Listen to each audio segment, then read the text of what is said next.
राजा रघुवंशी, इंदौर का रहने वाला ये युवक, इसने कभी नहीं सोचा था कि हनीमून पर जाने के बाद वो कभी वापस अपने घर नहीं लौट पाएगा।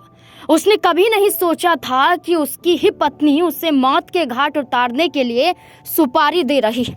ये कभी नहीं सोचा गया था कि एक पत्नी अपने पति के खिलाफ ही हत्या की साजिश रचेगी, लेकिन ऐसा हुआ। सोनम रघुवंशी, राजा रघुवंशी की पत्नी, जो मेघालय में हनीमून मनाने तो गए थे, लेकिन इससे पहले हत्या की साजिश रची गई थी। सुपारी के लिए पैसे दिए गए थे, कई किलर को हायर किया गया था और एक साजिश को अंजाम देने के लिए हनीमून का बहाना बनाया गया था। मेघालय में हनीमून के दौरान राजा रघुवंशी की हत्या कर दी जाती है और हत्या के पीछे मास्टरमाइंड उनकी पत्नी सोनम रघुवंशी होती है। सोनम रघुवंशी ने अब एसआईटी टीम के आगे अपना गुनाह कबूल कर लिया है।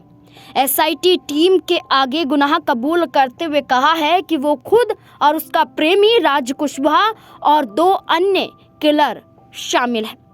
ऐसे में अब मांग की जा रही है राजा रघुवंशी के परिवार के जरिए और आम लोगों के जरिए कि सोनम रघुवंशी को फांसी की सजा दी जाए या ऐसी सख्त से सख्त सजा दी जाए जिसके बाद उसकी रूह कांप जाए। अब ऐसे में जहां सोनम रघुवंशी ने इस साजिश को अंजाम दिया, तो वहीं एक और चौंकाने वाला खुलासा हुआ, जिसमें एक पोस्टमार्टम रिपोर्ट भी सामने आई है और पोस्टमार्टम रिपोर्ट के जरिए कई चौंकाने वाले खुलासे हुए हैं। दरअसल रिपोर्ट में पता चला है कि उनके सिर पर, यानी कि राजा रघुवंशी के सिर पर धारदार हथियार से हमला किया गया था। मेघालय एसआईटी के प्रमुख ने बताया कि पोस्टमार्टम में पता चला है कि सिर पर आगे और पीछे धारदार हथियार से 2 बार वार किया गया।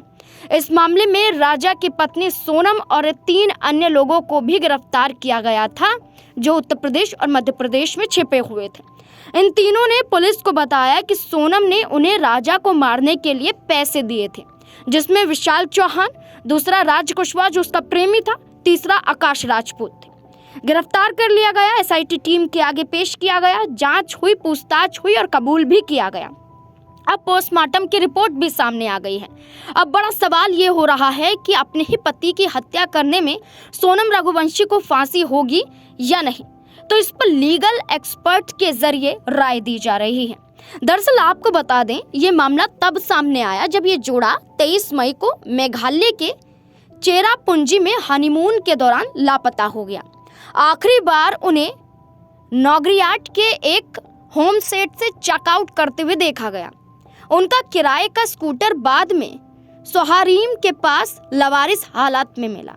10 दिन बाद राजा रघुवंशी का शव पूर्वी खासी हिल्स में वेइसवदोंग फॉल्स के पास एक गहरी खाई में मिला। उनके पास से भी एक बड़ा चाकू भी मिला, जिसके हत्या में इस्तेमाल होने का शक था।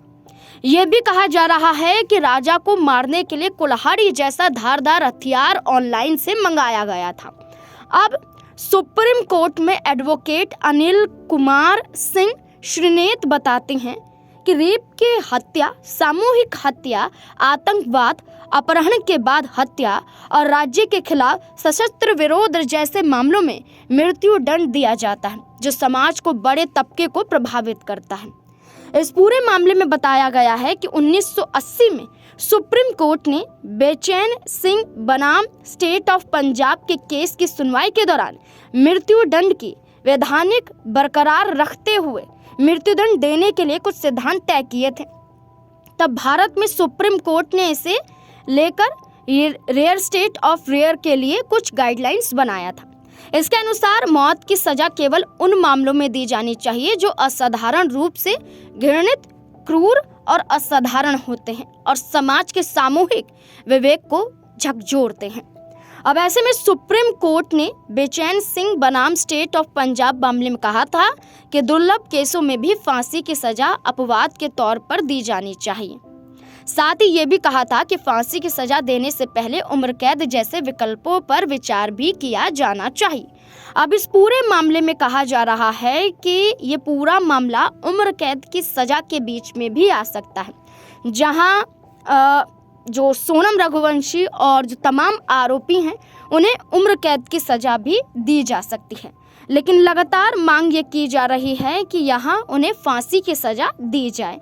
अब देखना होगा कि इस पूरे मामले में आखिरकार क्या फैसला कोर्ट की तरफ से सामने आता है।